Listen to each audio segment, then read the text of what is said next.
you mother.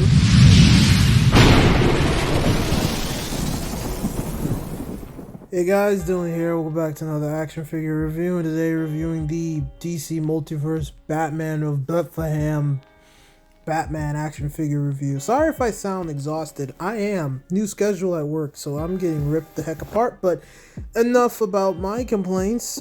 Let's get into the action figure. Yeah, the painting sculpture in this action figure is actually really freaking cool. Now, obviously, you can't really see a lot of paint because of the cloth jacket this Batman's wearing, but you could also see the actual paint on the gauntlets and on his collar, which is supposed to be the bat signal, which I don't get it, but it looks nice. The gray matches with it pretty nicely, and I do like the way the blue matches with the black, but there is a weird thing with the hands where it's the only thing unpainted along with the back of the gauntlets, but everything else just, the cloth. And and in reality, this is supposed to be Damian Wayne's Batman, so he's wearing a whole jacket, which I don't really understand why. But yeah, the one thing I don't like though is actually the cloth jacket, because I don't know what this is. It feels like a cheap cloth jacket. Shut up, exhausted Dylan. For accessories, he comes with nothing except for the DC Multiverse stand and the card, which every single DC Multiverse action figure comes with. You could pause the video and read this right here, which will explain how Damian Wayne became Batman in this world. Love the suit, but the figure is, yeah, this is dumb. And now for the worst part of this figure, articulation. Now, to be honest, you'd think a cloth jacket would allow the action figure to move completely as it normally would, right? But no. Besides the head and the upper torso, everything else feels difficult to truly move. Like him trying to get him in a kick pose or anything like that. Moving the arms too. At least for my copy, the arms are stuck. And normally I'd be like, oh, I'll just warm it up and just, warm it up and put it in. But I can't do that because the cloth is attached to the figure. And I have no idea how to take it apart. So I don't really know what to do here. The articulation is classic McFarlane. It's just, I guess I expected it to be more, I don't know.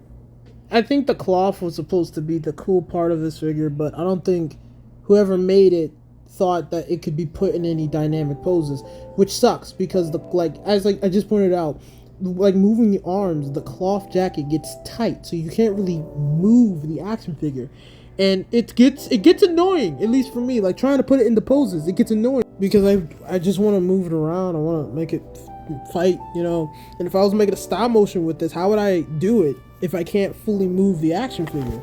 And it's just, yeah, I can't tell if they just used cheap material, or maybe they didn't want anyone to really move this around. They just wanted him to just stand around or whatever.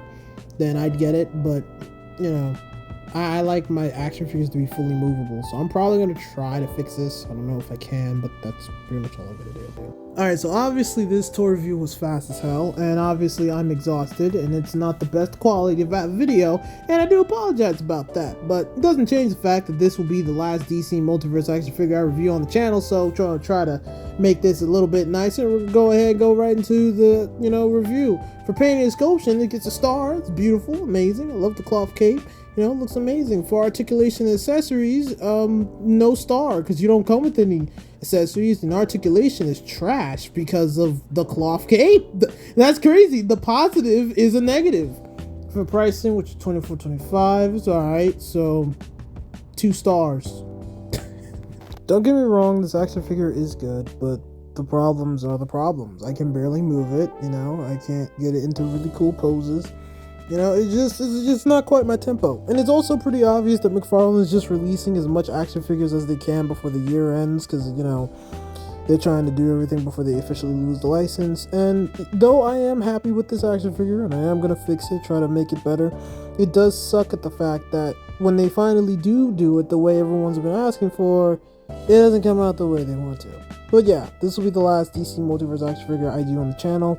I will not be selling the rest I have. I won't be selling this either because I do want to keep them, but I'm not spending my money on that anymore. Not unless it's something really, really good like this. And even then, the good wasn't even that good. But that's pretty much all I got to say. I apologize for this video being short and for my exhausted state of person I am right now, but you know, that's life. Thank you guys for watching. Like this video, give me a like, subscribe. We'll see you guys next time. Bye.